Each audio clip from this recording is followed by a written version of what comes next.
Welcome everyone. My name is Audrey Stevenson, and I'm a study advisor here with Economics and Business.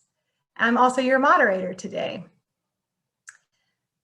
I wanted to start off with a question for all of you. I wanted to find out where you all come from. I'm going to start a poll and give you all a chance to let us know.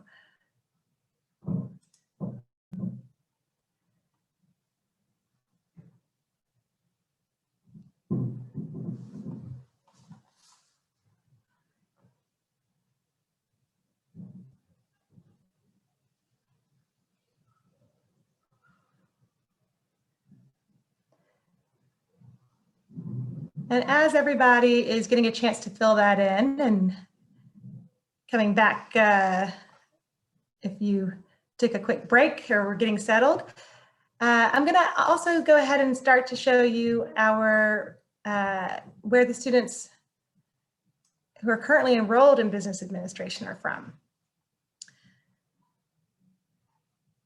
Now, as you can see, about half of our students in business administration are from the Netherlands. About half are Dutch, and the rest of our students come from outside the Netherlands. The countries that are most heavily represented among our students are Italy and Germany and South Korea and China. I'm going to go ahead and share the results from the poll and see where all you are from today. Oh, well, people keep answering, but I'm going to go ahead and stop it there and share the results. So you can see, wow, well, about half of you are here from the Netherlands, about half of you are Dutch. So that part lines up similarly with our student population.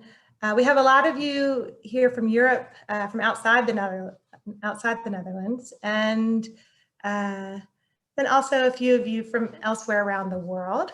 Welcome, everybody. And it's so nice that indeed we can have you here from all over, that we're meeting online. There is one silver lining to all these online meetings now, is that we can all gather here.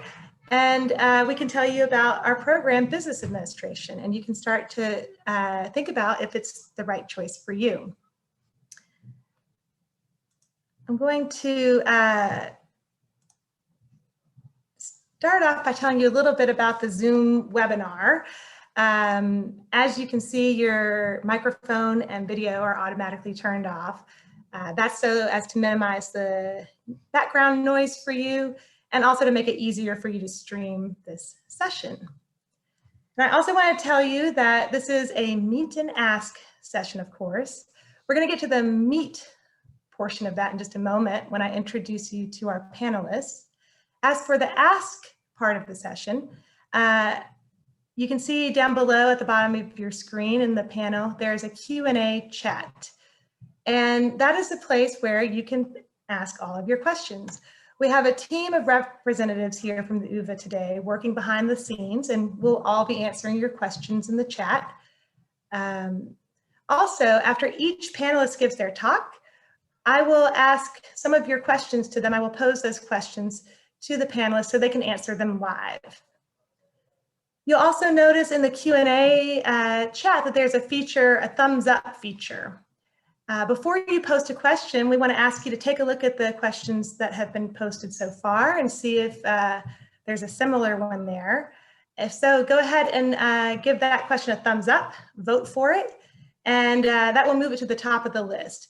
And we'll be taking a look and choosing some of those most popular questions to pose to our panelists during the live Q&A sessions. Yeah, so that was the ask portion of everything. Now let's get back to meeting everyone. I'll tell you about our program. And could our panelists please turn on their cameras and microphone? We're going to first hear from our program director, Frank Belschak. Welcome. Hi, Frank. Hi, Audrey. And Frank is here today to tell us about business administration, the program, and the field of study. We're lucky to have him here because he actually was one of the main architects of the program. So he's, you know, quite the expert and will give us the full story. We also have from the admissions office, we have Eva van Alphen. Hi, Eva. Hello. Welcome. And Eva's going to tell you all about the application process and in particular, the selection procedure. And last, but certainly not least, we have our two students. Sachi is here. Sachi, could you say hi to everyone? Hello, everyone. Nice to be here and share my student life experience with you. Great. Thank you. Welcome. And Brent is here also. Hello. Hi, Brent. Welcome. Yeah, so as Sachi said, they will be sharing their experiences up until now as students of business administration. So Eva and Brent and Sachi and I will now all turn off our cameras and our microphones, and we're going to give it away to Frank. Thank you, Audrey. Very kind of you. So then I will try and explain a little bit what business administration is about and how our programs looks like. So in case you didn't really know, because most of us have an intuitive feeling what business administration is about, but more formally speaking, it's about managing an organization. And this organization can be anything. So it can be a small firm, but also a big multinational or a non-profit organization or a governmental organization, like a ministry or a community. So everybody basically needs people from business administration. So managing the business in the widest sense. So that covers topics like how to get and how to spend your money, how to reach your customers and sell your products, how to have all the right materials in place, how to optimize your production process, how to find, hire, and retain the right people. So basically anything that is related to running your business efficiently and effectively. So and to illustrate that a little bit more, let's take an example. You see on the computer there's the search machine, Google. So let's take Google. Probably you know Google, it's an internet search engine, but it also is more than just that. So you know maybe also the web browser, Google Chrome, that's also Google. Or maybe you know Android, the operation system that is on a lot of cell phones, but also computers. Or also YouTube, which was bought in, I think, 2006 by Google. So Google is way bigger than just the internet search engine. So let's take, for instance, Google Chrome. Let's imagine that you're in charge of Google. So what would you do? How can you be ahead of the competition? I mean, you have Microsoft Edge, formerly Microsoft Internet Explorer. You have Firefox from Mozilla. So how are you going to sell your product, your Google Chrome, in this competitive market? And is this worthwhile at all? Or should you rather quit the market? Because, yeah, it's so competitive and Microsoft gives it away for free to anybody with Windows. So is this a good idea? Should you stay in the market? Should you leave the market? Or should you go to the stock market? I mean, you need money. How can you get money? One possibility might be go to the stock market and give out shares of your company.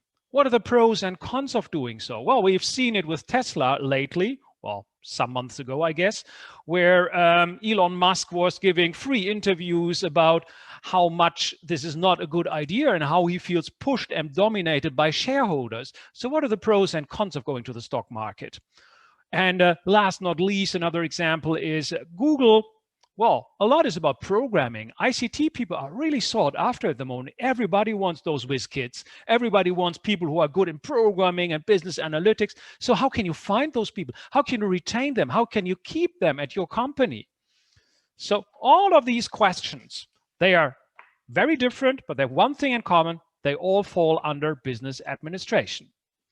So this is a little bit to give you an idea what business administration is about. And maybe now next slide, Audrey.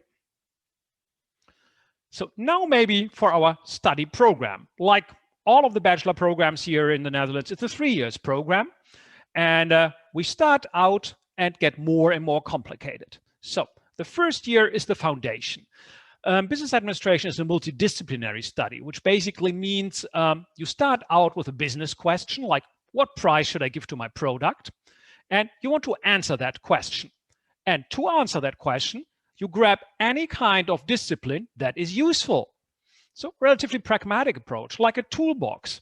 And if you have a nail, you might grab a hammer. If you have a screw, you'd pull a screwdriver out of the toolbox. So, and we specifically think that there are especially 4 different pillars for business administration.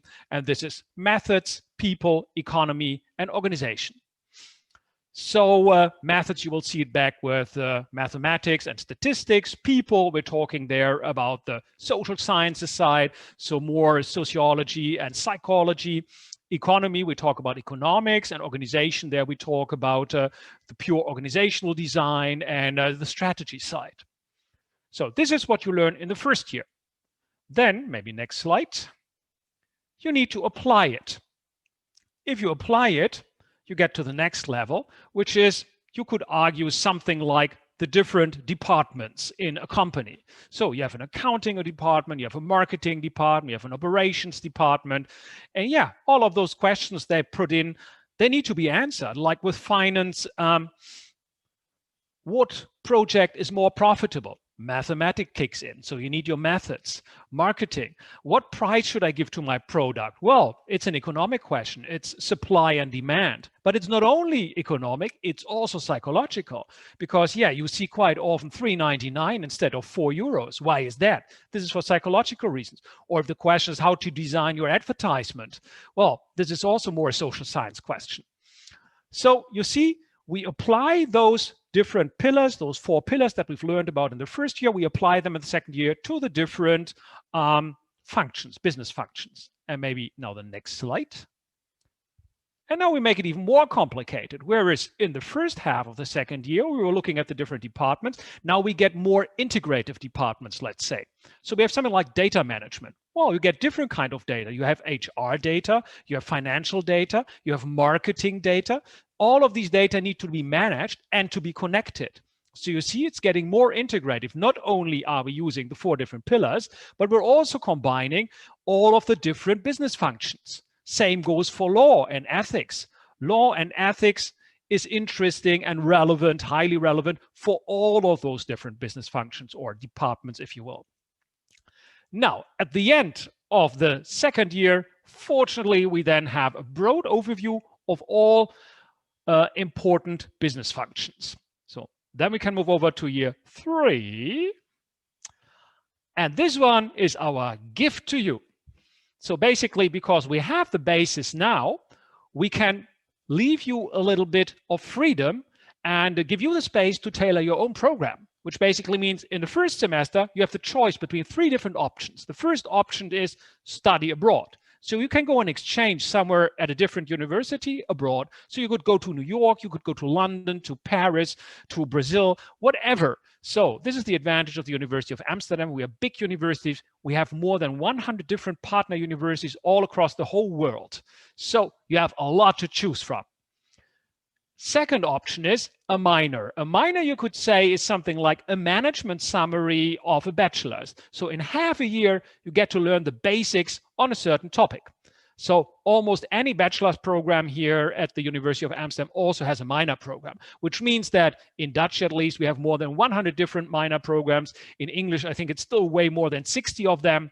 It ranges from history over data science and informatics to art history, Chinese language. So anything you can imagine, we do have a minor in it. So if you want to broaden your scope and your horizon and get some new ideas and do something else next to it than just business administration, that's your chance.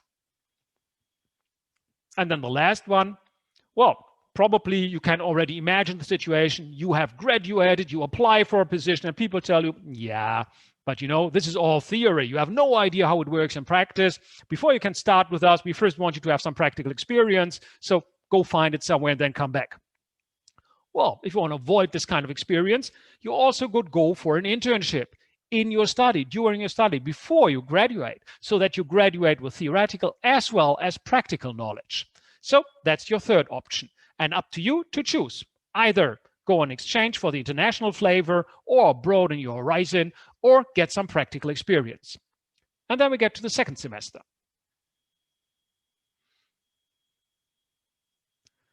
So in the second semester, you can specialize, which basically means we don't have a fixed curriculum for you like we had in the first 2 years. We still have courses on business administration, but only specialized in a certain area that you can pick. So far, you've had all of those 4 areas before, so you know what you find most interesting, and maybe you also know a little bit where you want to end up and do something. So let's say you say, I want to go to a bank. That's where I envision my future. Pick finance. And then you will spend the whole last half year on finance, meaning you do 4 different courses plus your thesis in the area of finance. So you're a real specialist. It's not that you had just one elective. You really know something of the topic. So that also allows you to get access to more specialized master education. So quite a lot of those MSc programs later on that are a little bit specialized, like the one in accounting or the one in finance, they limit access by saying, yeah, but you need a certain number of credits to have achieved in this specialized area. If you don't have it, if you just have 1 or 2 finance courses, it's not enough. You won't be able to follow this class. So here's your chance to specialize.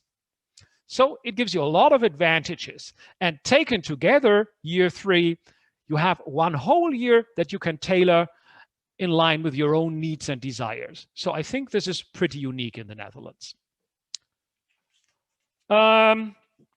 Next one, maybe. What's then? What's next? Let's say you have graduated. Well, to be honest, I would say about 80% of the graduates who have a bachelor's degree continue with a master's degree. I think in the Netherlands, at least, still considered to be pretty normal to do a master's before you start with your work experience, with your work life. I know that it's different in America or in the UK, but here in the Netherlands, people would kind of look at you and say, like, where's your master's? So, but after the master's, which is only a 1-year program, and which you can also do, of course, at the University of Amsterdam, we have a business administration in different flavors, like ranging from marketing to strategy to management to digital business. We have a master's in entrepreneurship. We have one in finance, in accounting and control. So I think we have tons of different master's programs. What then? Where do you end up having done business administration? Well, typically you can see it, and I've linked it here now to the 4 different specializations. You can run your own business, but you can also be an innovation management or a startup consultant. You can go for being an accountant or controller or financial advisor. You can also be a risk manager or project manager, because finance is not about only getting money in. That would be the finance part, or spending money wisely. That would be the investment part, but also about risk management, because yeah, quite often the options that seem most profitable, they come with more risks than other ones. So it's also a matter of balancing profitability and risk. Risk management is also part of finance. And management, which includes then marketing, strategy, general management, leading people, well, that means it's very diverse. You become a marketeer, a strategic analyst, but also quite a lot of people become consultants. And next slide, please. To give you a little bit better idea of where our people end up, not end up, but let's say where they start. So these are the top 15 companies in terms of who hires most of our graduates. And then you can see, well, a lot of big names, okay, but to get a little bit of an order in that number of names here, what you can see here as a pattern is the big four accounting firms: Deloitte, PricewaterhouseCoopers, Ernst & Young, and KPMG. They hire our graduates. They at the same time have also a lot of consultancies. So they are accounting offices, but at the same time, they are also consultants. And you can see also Accenture. So the big accounting and consulting firms, they love our graduates. Who else? You see the big banks in the Netherlands: ING Bank, Rabobank, ABN AMRO. They're all there. They hire our people. What you can also see is big multinationals like Shell, Ahold Delhaize. For those of you who don't know it, it's big grocery stores, well, probably the biggest chain in the Netherlands, called Albert Heijn. You see it everywhere, but they also have drugstores like Ethos or liquor stores like Gull & Gull. So a lot of portfolio in this area. You can see Philips, the tech company, Unilever, consumer goods. So they all hire our graduates. And last not least, Amsterdam is a great city, a big city, more than 1 million inhabitants, who also wants to profit from our graduates. So some people also stay in the city of Amsterdam and then work for the city of Amsterdam or for the tax office, or they go to the University of Applied Sciences there, who loves our people as teachers. So this is where a lot of our people end up. Next slide, please. Okay, so I think by now you should have a relatively good idea what business administration is about, how our program looks like, what you will have to expect, where could you expect to end up most likely once you graduate. But there is always a number of questions that constantly come back in this kind of information sessions. So this is why we decided to compile them into a number "what's the difference" slides. So the first question is that comes up: what's the difference between business administration and international business administration? Well, the answer is, for us, there is no difference. We could have called it also international business administration, but I find it kind of useless because we're in the Netherlands. Come on, honestly, how do you want to do national business administration in the Netherlands? Well, not possible, because either your suppliers are international, or your staff is international, or your customers are international. No way you're doing something nationally. So it's almost business-wise international, which means we have to play in on that. And that's what we do. So we have a full English language program. We have international lecturers and student bodies. So you've seen it, our student body is 50% or slightly more than 50% is international students. And this is the same as any IBA program, International Business Administration. You could use the acronym IBA, International Business Administration. Any IBA program in the Netherlands would have also between 40 and 55%. So we are totally in the range of international business administration. We have international courses and materials. So all of our case materials comes from all continents. We take care that we're not talking only about European cases or American cases, but we take case materials from Europe, from the US, from Asia, so that people get a good idea about what's going on in the world. And of course, we also have courses on internationalization. So we have an international business course in the second year. We have an international management course in the third year. So international aspects do play a major role, and they're included, of course, in every course. And last not least, we have the option to go on exchange for half a year. So I would argue that we have all of the ingredients of an international business administration program without being totally fully international business. So sometimes you have also more specialized programs that are only on internationalization. That's not what we're doing. We're offering a broad business administration program, but that fully covers also all internationalization aspects. Next question. So what's the difference then between the University of Amsterdam's bachelor's program and the bachelor's program from other Dutch universities? Well, this is what you get to hear also quite often, or I get to hear. So what's the difference compared to RSM, Rotterdam School of Management at Erasmus University? Or what's the difference with a free university in Amsterdam? Well, first thing that I honestly have to admit is that most of the business administration programs in the Netherlands overlap hugely. So it's the same if you study physics. Don't expect that physics program in Amsterdam would look totally different from the one in, let's say, Edinburgh or New York. The curriculum is quite standardized. There are certain topics you absolutely need to cover. And the same goes with business administration. There's no way you can claim to do business administration if you don't cover stuff like finance, accounting, marketing, strategy, innovation. It's part of every program. But still, there are some distinguishing features. So the first one that I already mentioned is the third year.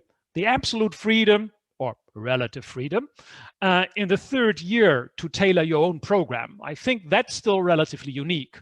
A lot of programs know some elective space, but give away the whole third year is pretty unique. And the second thing is you can see also some personal idiosyncrasies based on where mostly the university is positioned. So you can see the, let's say, economy around it a little bit back. So if you look a little bit at RSM, they are in Rotterdam. Rotterdam has a big Haber. So you can see a lot of things related to this. So something like operations research and logistics would have a prominent place in that program, whereas we don't do that. What we do most is we play in a specialization, let's say, on 3 topics that are pretty strong for our Amsterdam Business School, and this is business ethics. We feel that ethics is really important. We've seen a lot of bad examples of a lack of ethics, so this is a strong part of our program. It's embedded in any course. We have explicit courses on it. We have electives on it. We have a minor program on sustainability. Next thing is digital business. I would say that most of the digital firms, they are in the Amsterdam environment, most of them in the Netherlands. So we play in on digital business, and we have specializations in that. We have a minor in data science. We have electives in data and business analytics, and entrepreneurship. So it's also a big hub for entrepreneurs in Amsterdam. So you also need to learn how to write a business plan in our program. We also have an entrepreneurship minor in which you can set up your own business. So I think that if you read a little bit between the lines, this is how we are slightly different from other programs. Okay, and then the last one. Well, what you will find in the Netherlands, and I was a little bit surprised by that at first, because in Germany, yes, I am German, sorry, but I was surprised to see business economics. I had no idea what that is, business economics. But business economics and business administration is a different program in the Netherlands. And what's the difference then? Because they do overlap, in all honesty. And we also offer a business economics bachelor's program here at the University of Amsterdam. So you rightfully might ask the question, where's the difference now? Well, they do overlap to the extent that both cover accounting and finance, to the same extent, basically. The difference is business administration is broader.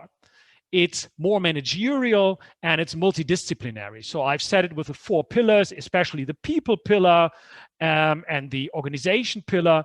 They are unique to the business administration program. If you take a look at the business economics program, it's mostly 2 of those 4 pillars only. It's mostly economics and methods. So more analytical, more focused, and more monodisciplinary, even though it's not absolutely monodisciplinary. Of course, well, I've said it already, methods and economics, so there's at least 2 disciplines, but way less broad, more focused, more, let's say, focused on the analytical part and the numbers part of running a business, and then mostly the accounting and finance. So where's then the difference? Accounting and finance is also part of business administration, but the rest of the program is totally different. So if you go for business administration, the other, let's say, 70% of your program will be business administration, whereas if you go for business economics, the other 70% of your program will be economics. So up for you to decide. It's not that one is better than the other, it's just, it's different. It's comparing apples to oranges. They sound relatively similar, but they only overlap in terms of accounting and finance, and for the rest, they are totally different programs. The one is economics and the other one is business. So if you want to end up in a bank, it doesn't really matter. If you're more interested in working in a company, it might be more interesting. It makes you more versatile maybe to go for business administration. And that was what I wanted to give away in this small amount of time. And I think we should give now a little bit the stage to you to ask questions. That's right. Yeah. Well, thank you, Frank, so much. That was a really comprehensive look at the program. So it's great to have all those insights. And indeed, we had a lot of questions streaming in for you. But I wanted to start by first saying something that I forgot to say at the start of the webinar, which is we are recording this session. And a few people have asked about that. Will it be possible to find the recording later? And yes, you will be. We will post it to the Open House Business Administration website sometime next week. So if you feel like you missed anything or want to review something, check back next week on our website and take another look. But yes, we have some questions for you, Frank. The first one I wanted to ask you, is there a lot of math in this program? Absolutely no. Well, there is no way around math because math is a useful tool. Certain questions, business questions, you can't answer without math. So if you're talking about finance, for instance, and you want to compare different investment opportunities, you need to do some calculations. There is no way around it. So you do need some math. But is it a mathematical program? Definitely not. So you can see it already. We have dropped all the explicit math courses, separate math courses from the program. We only have statistic courses because usually at school, this is what people have way less. So we have still included statistics courses, but the math courses, we dropped them because we felt that the few math that you would need, we can easily include it in the content area. So you will meet some math in operations management, you will meet some maths in finance, but I think it's all doable. So is there no math? No, there will be some math. Is it difficult? Not really. Great, thank you. And another question I have for you is how many students are in each lecture, each class? Can you talk a little bit about class size? Sure. It depends. So in the first year, we start out with, let's say, roughly 30 students. Sometimes it's slightly less, sometimes it's 29, but we usually try to put about 30 students in one class together. That will be in most of our classes. We still even have smaller classes with only 15 students, tutoring classes, to get to know your fellow students more easily and lower the threshold to make social interactions easier. But also if it's about skills training, then it's even that small. But most of the classes would be around 30. If you move then to the second or third year, then the typical class size would be 40. Okay, thank you. Another question I had, I like this one because we're going to ask you to predict the future. Do you think the lessons will be online for a long time? Ooh, and the other part of that question is, of course, what does the online education look like? Well, for the time being, we are fully online. Fully means that we do have some very limited optional stuff on campus for the first years and for the masters. Just to facilitate interaction with each other and to help that people don't get so lonely. We also have a social mentoring there for people who might suffer from that. We try to offer also online activities.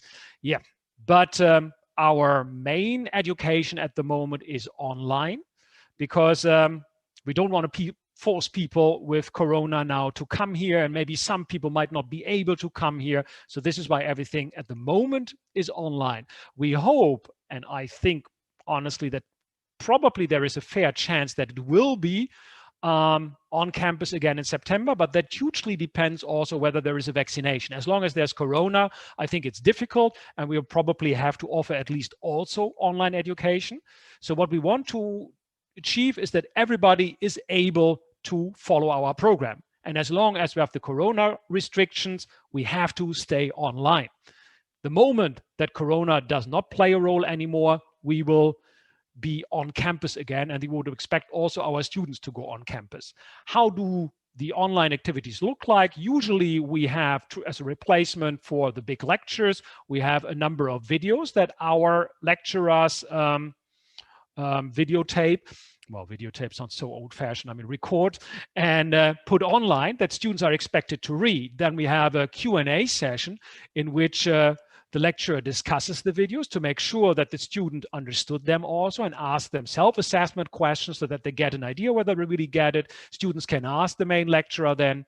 And this is then supplemented with, so this was a live Zoom session, let's say, with all students. And then we have the small scale, 30 to 40 students, Zoom sessions that are more interactive, where people discuss it and try to do exercises together in small breakout rooms. Zoom offers this opportunity. So we try to imitate our, to copy our educational model to the extent that it's possible. Of course, you need to adapt and do some things differently and add more materials on the website, but it works okay. Great. Yeah, so yeah, that's how we'll do it this year. And then, like you said, we'll see and hopefully be able to do it the somewhat old-fashioned way on campus starting next September. The last set of questions has to do with career prospects. One student asked, is this a good degree to go for if I ultimately want to work freelance after graduating? Depends on what you want to do freelance. Yeah. If you want to draw cartoons, then it's not a good thing. Well, it really depends. Let's say you tried or you want to go in consultancy. It's a very good, because this is typically also freelancing. You don't necessarily need to work for one of the big consultancies. There are also plenty out everywhere. There are advisory companies, consultancy companies that consist of a small number of people, only 1, 2, 3, 4, 5, running your own business or working only freelance. There are certain advisors. Then it's perfect. You also can use it for specialized things, for setting up your own marketing company or advising people with specialized questions like social media usage. So it is possible for working freelance. And another question, which maybe relates a little bit, is there a high chance of getting a job after you graduate from business I would say administration? definitely so, because everybody needs people in business administration. Of course, if you take a look at how big is the program, how many people study business administration every year all over the world, it's tons of them. But then again, on the other hand, it's economics, it's supply and demand. So the supply is big, but the demand is even bigger. Any company needs people in business administration. So let's say all new companies that come up, most of the time it's a smart person having a bright idea, programming something, and then discovering like, how can I communicate to the world out there that I have this brilliant idea? How do I market this thing? What's my strategy? How do I treat other competitors? How do I get the right people on board? How I get the money anyways? So everybody needs them. Small companies, big companies, governments, non-profit companies. So the market is immense. And I think the last numbers that I've read was that the average waiting time after graduation before you get a job at university level in your area is about 3 or 3.5 months for business administration, which is pretty fast. And now I mean really a job in the area that you have studied, because a lot of people might get jobs, but a lot of them don't get jobs in the area that they have studied. They have to be flexible and do something else. With business administration, you don't need to. So many jobs out there. I think it's a pretty safe choice. Yeah, a lot of great career potential with this degree. Yes. Wonderful. Well, thank you very much, Frank. And I think we'll move on now to the next part of the presentation. Ava from the admissions office. Welcome. And yeah, can I turn it over to you to tell us about the application process? Yeah, you can. All right. I'll be back later with some questions for you. Yes, perfect. All right, so I saw the question a couple of times already. Is the business administration program selective? Is it in numerous fixes? And the answer is yes. This program has a numerous fixes. And this basically means that we have a maximum of 750 students that can enroll in the program. And therefore you have to take a selection test if you want to get in. This might sound a bit scary, but in the past years, we were able to offer everybody a place in the program. So don't worry and make sure to follow all the steps to apply. I will now explain the following steps to you. And you can ask your questions in the meantime in the Q&A section, where my colleagues of the admissions office and also the selection committee are ready to answer them. The first step is to check the entry requirements on our website. To be able to register yourself for this program, you need a diploma that is equivalent to the Dutch VWO. You need mathematics proficiency and you need the English proficiency. All these specific requirements for diplomas from all over the world can be found on our website, and also how to pass the English and mathematics requirements. You can find it under admission, enrollment and selection. I just saw a lot of specific questions coming in about that. So hopefully one of my colleagues can put a link to the page in the chat now, or maybe I just already did. At least there you can see the exact requirements that you need to pass. Step 2 is to enroll for the program in StudyLink.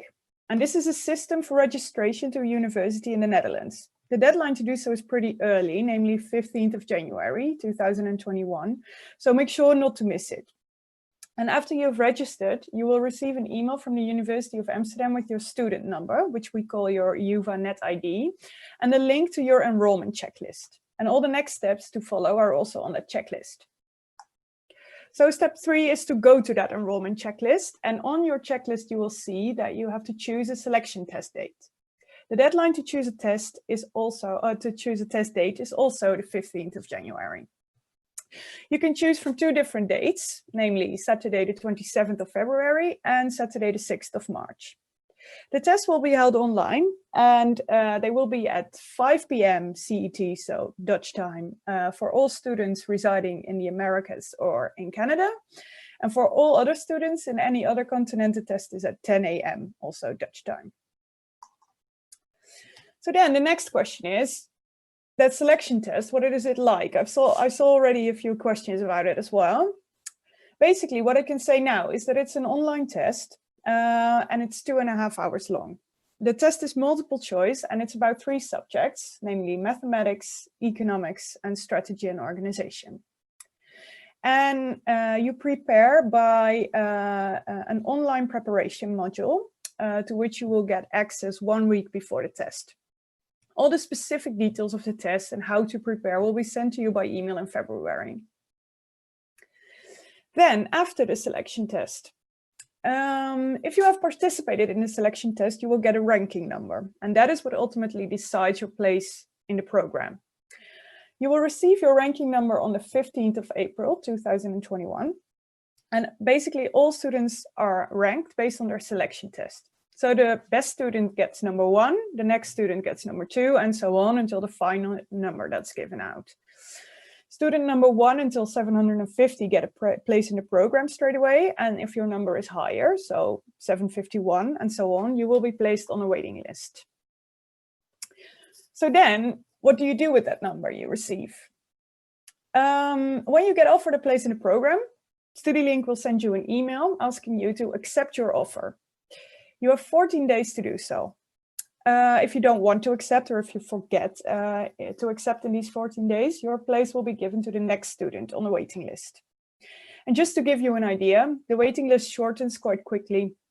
We have students who apply to universities, like different universities or in different countries, and they decide to go somewhere else, which means that students on the waiting list get an offer to study as well.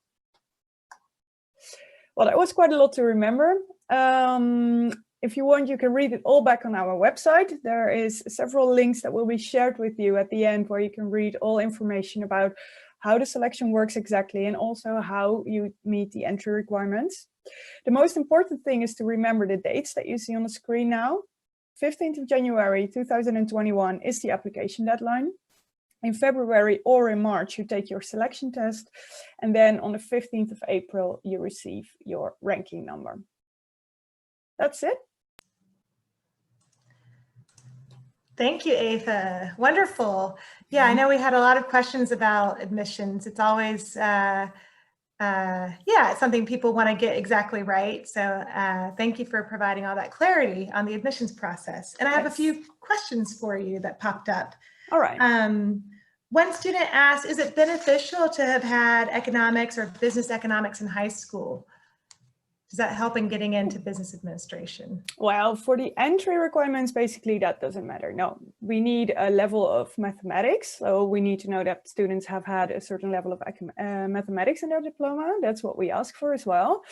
Also for English, it's important to have a certain level, but economics and stuff like that, I can imagine maybe Frank can answer that it might give you an advantage in like the program itself, but it's not a strict entry requirement, no. And it won't help you that much in the selection either, because the selection test is about subjects that you will study before. So if you study well enough, then you'll be able to do it. Okay, that makes sense. Yeah. And I have a question from a fellow American that I thought I would ask. This student was asking, or this prospective student was asking, does it help in the application process if you have, if you can show you're sort of well-rounded? Like this student served in their student government and did other board activities. And so far from what they can see on the website on the UvA does not take this into account in the application, and they went to check and see if that was accurate.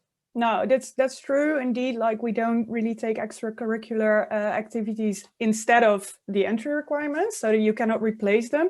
But of course, like we like to see the CVs and see what everybody has done, and it will probably help you to get like further, I would say, in your career. So definitely, it will be beneficial, but mainly to yourself. Yeah. Sounds good. And the last question I have for you is you talked about this a little bit already, but could you say more about the percentage of people who get in? Yeah, that's difficult. In the past, the waiting list in the end, always everybody on the waiting list got in. So in that case, you would say, well, 100%, I would say. Yeah. Of course, it can differ. Like we have a lot of students applying, and then some decide to apply to different universities as well. So yeah, but I would say like you have a very good chance if you practice well for the selection, if you meet the entry requirements. In general, so far nobody's had a problem of getting in. Yeah, those are pretty good odds. So so yeah, far. the odds it's been 100%. Yeah, exactly. Yeah. The odds And are very good. And of course, it could be that this year, all of a sudden, like the amount of applications rises and it will be different, but we cannot look into the future. So we don't know yet. But in general, I don't expect a lot of changes in that. No. Okay. And I told you that was the last question, but I see from one of our colleagues that a request. Could you clarify just a little bit more about the CV and the motivation letter and what's required and what's not? Yeah, I saw that one of my colleagues accidentally said to somebody that the motivation letter is required, but as far as I know, it's not. Okay. So for this program, because we already think we measure motivation quite well by doing the selection procedure, we do require a CV. That's mandatory for every program. And I understood as well that there's indeed quite a few questions about how to, what form the CV should be in. Basically, on our website with the entry requirements as well, there's a link to a format that you can just copy and paste if you want to, or if you've already made your own CV for a different occasion, or if it's just a Word document, that's also fine. As long as we can see your education, work experience, if you have some extracurricular experience, that's fine. So that the admissions office know what you've been up to, basically. Okay, so but CV... the motivation letter is not required. Okay, all right. Very clear. Well, thank you so much, Eva, for sharing all that information with us. And I'll invite Sachi now to join us, and we'll talk to you later, Eva. Bye-bye. Hi, Sachi. Welcome. Thanks for being here today. I'm going to hand it over to you to tell us about your experience so far as a business administration student. Yes, thank you. Okay, hi, everyone. My name is Sachi. I'm from India, and in my third year of business administration now. So you might wonder what brought me to Amsterdam, right? So I'd actually come to the Netherlands from my high school exchange program for just 10 days, but I absolutely loved the Dutch culture. People here were so welcoming. So I knew that I would easily fit in here and I wouldn't feel like an outsider. Next, why did I choose to come to the UvA? Well, for me, the quality of education was my first priority, and the fact that University of Amsterdam is in top 100 universities in the world assured me of the fact that this would be the case and that my career is in safe hands. Next, I really wanted to study in a diverse atmosphere, and I'm happy to say that now I have friends from over 15 nationalities. And I think it really helps when you meet people from different cultures, learn so many new things, try a lot of activities together. And, you get perspectives that you hear perspectives that you had not considered earlier. So I think it really broadens you as a person. And finally, I believe in a holistic approach in life. So developing yourself just beyond studying. And at UvA, we have this cultural center called CREA, where you can take up extracurricular courses like in dance, music, photography, arts, yeah, basically whatever you like. We also have a lot of study associations, committees that you can do. So yeah, basically we have a very vibrant student life here and a good student community. Finally, why did I choose to study business administration? I'd always been passionate about business and learning about how successful businesses were created. And actually the third year, first semester part of the program is personally my favorite, because imagine you get a chance to study in San Francisco or in Australia, or get to do an internship at a company that you really wanted to work at, or get to do a minor and broaden your horizon.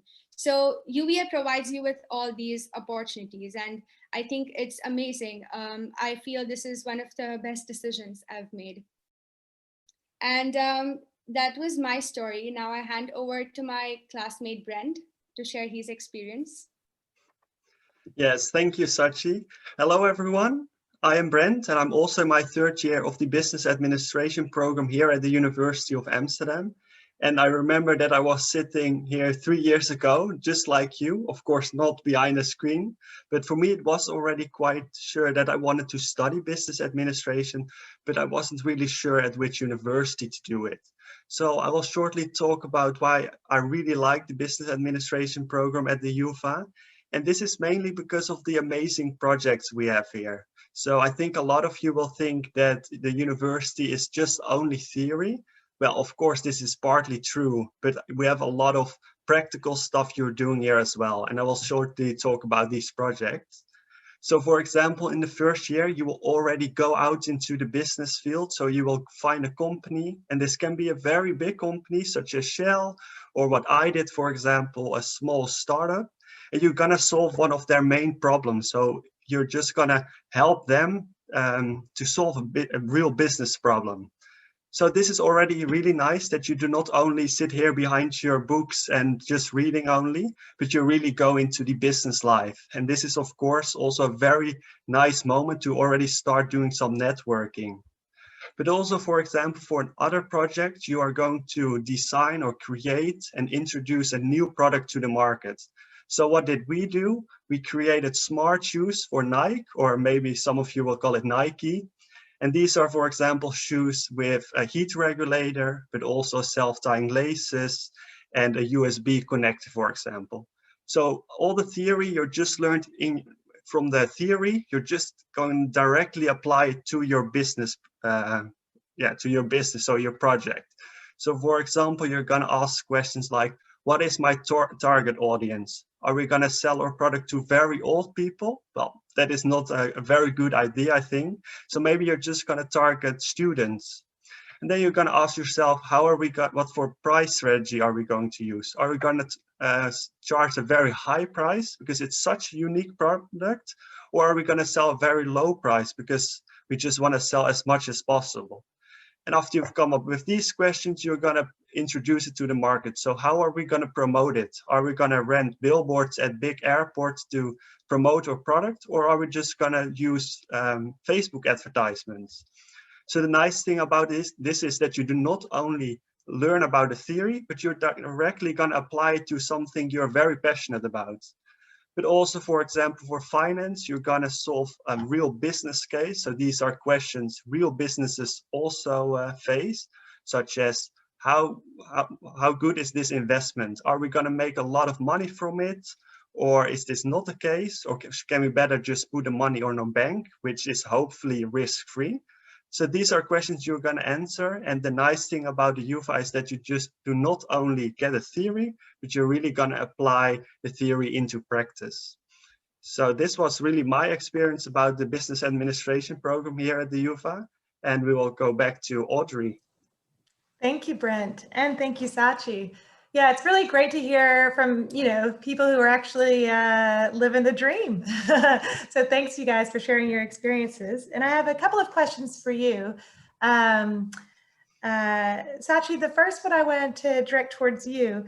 One student asked about the ranking and reputation of the UvA, and you may not have the exact ranking memorized, but I was wondering if you could say a few words about if that played a role for you in choosing the UvA, and what your thoughts are on that.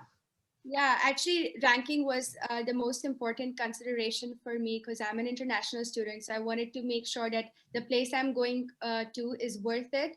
So I wanted to make it in top 100 universities around the world, and UvA is somewhere in 60s. I'm not sure about the exact number, but yeah, so I was quite assured that I will get good quality of education, and I am in a reputed place. So yeah, that really mattered to me. Great, thank you. Yeah. And Brent, I wanted to ask you, one student asked, how much free time do you have? Well, the nice thing about the program is that there is a lot of free time for you to spend your time on. So there are, of course, some contact hours which you have to, for example, follow courses or lectures or do some work groups. But besides that, it's really up to you also how you're going to divide your whole study program. So if you think, oh, Monday I have some training, for example, you can just leave all the work to Tuesday, for example.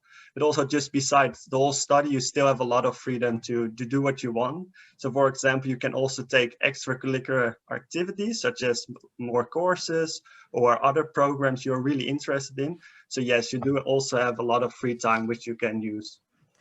And Sachi, I want to get your thoughts as well, but I do want to jump in and say, it sounded like, Brent, if I understand right, you're saying it's nice because there might be 12 to 15 hours a week that you're actually in class, there's quite a lot of flexibility with your time. It's nice to hear that you found a lot of free time to do extracurricular activities. But just to clarify for prospective students, we say, you know, the expectation is for a full-time study is you should expect to devote about 40 hours a week. It's kind of like a full-time job. Brent, would you say, yeah, different students have different experiences, but do you see that for some of you or your fellow students that roughly 40 hours a week on average? Yeah, I think slightly less, of course, but then besides that, you can do whatever you want to add even more activities to your program. So it is also possible to go above them. So it's really situational about you as a student, how many things you want to do besides that, but also how fast are you learning. So if you are really fast with learning, you only have to read it once, you can also have even more free time. So it's really situational as well. Yeah, makes sense. Well, thank you. And Sachi, yeah, what has your experience been so far for how much, free time you have to devote to other activities? Yeah, I bet it's a full-time job. Like, yeah, it definitely takes a lot of time. This program is challenging. So you need to be at the tip of your toes. You need to keep studying constantly because you have exams almost every month or every month actually. So yeah, it really depends on how you plan your studies. Like in my first year, I was studying a lot more. And then in my second year, I was part of the student council and I was doing a lot of activities besides studying. So then it came to like 30, 33, around that. So it's about you and how you want to plan it, right? And if you can manage to study in fewer hours and devote more time to the things that you want to learn besides studying, that's possible as well, because UvA doesn't restrict you to just studying. Excellent. And then one last question that is more for me, but before we wrap up this Q&A session, I wanted to ask you guys if you have any advice for an incoming first-year student looking back to your own first year. Anything that worked well for you, or anything that you would have done differently, had you known what you know now? Sachi, do you want to speak to that? Yeah, sure. So actually, I was a bit scared because I didn't know anyone when I came to the Netherlands. But actually, it went very well. You just need to come with an open mindset and try to make as many friends as you can, meet people. Just be active in your classes. Keep studying, because otherwise it gets very stressful when you are not doing good academically. So definitely try to keep your grades well, and try to also grab other student experiences that really add value to your life. Any extracurricular activities or hobbies that you want to pursue, just go for it. That sounds like great advice. Thank you. And Brent, do you have any golden tips to share with our audience? I also think that the most important thing you should really do is to keep up with your studies. Of course, the program is challenging, but if you just do all the work, you're reading all the textbooks you have to do, then it's really, definitely possible to just pass it. If you just keep up with the work, it is challenging, but very good to do as well. So that is my main advice. Wonderful. Thank you guys so much. All right, I think I'm gonna carry on now and let people know about the next steps that they can take in our program. You've heard now from all of our experts on hand about the program, what is business administration, the application process, and from students and their experiences. So if you are thinking business administration here at the UvA may indeed be right for you, then we encourage you to keep delving into the program. We encourage you to explore our website. The Business Administration Open House page online is a very good source for information, and if anything new gets posted, it will be posted there, including the recording of this session. So figure out more about our program and then do your research. Go to other programs and find what is similar, what's different, and what works for you. You can also join us for our online experience day on December 8th. You will be able to register for that on the website, Open House Business Administration. And don't forget, of course, if you would like to join us, then be sure to apply by the deadline of January 15th. And if all goes well, then we look forward to seeing you in September. And now I'll take you to the next slide, which has our list of panelists today. And I wanted to first check and see, Eva, if there are any additional points that you wanted to clarify. Well, at least one. I've seen a question quite a few times, which I understand completely. What happens if I write my final exams after 15th of January? Of course, that is the deadline. I just mentioned it a fair few times. But indeed, what do you do if your final exams, if your results are not in yet? Well, basically, to apply, like I said, you check the entry requirements, you get the checklist, as I just explained, and one step on the checklist will also be to make an admissions file in Embark, which is a portal where the admissions office will check if you will meet all the entry requirements that you just checked. And of course, if you haven't got your diploma yet, which is logical, you have until the end of the school year to prove that you will get it. So after your final exams, you can send us a copy of your diploma. The admissions office will explain that all to you. In the meantime, you just add a grade list for your grades so far so that they can see which courses you take. You have a few other things that you need to fill out there. For example, the CV that we talked about. And then you have the entire collection of things, and then the admissions office will already check if you will at the end meet the entry requirements. So then in the end, you have to prove that you actually did it, that you passed your exams, and you send a copy of your results to us. And you also did the selection test, so you also know by then what your ranking number is, and that all evens out to one path to admission to the program. So it's always a bit complicated, but that's basically what it's like. So indeed, you do not have to have passed your exams already. You can already apply. Okay, so important to apply by the deadline. Yes. And for many people, their program, high school program, will still be going. We don't expect you to be done by January 15th. No, that would be very magical all of a sudden, but no, that's not necessary. Okay, well, good to know. Thank you for coming in and clarifying that. And I think with that, I will wrap things up. We will stay here in the chat, Eva and I and our colleagues, and answer questions that keep coming up in the chat. So feel free to keep posting your questions. And we will also post a few links for you where you can find more information from here on out. We hope that you got what you needed today, that you learned more about our program and have a better sense of whether or not it's a good fit for you. Thank you all for joining us, and maybe we'll see you in September. Bye.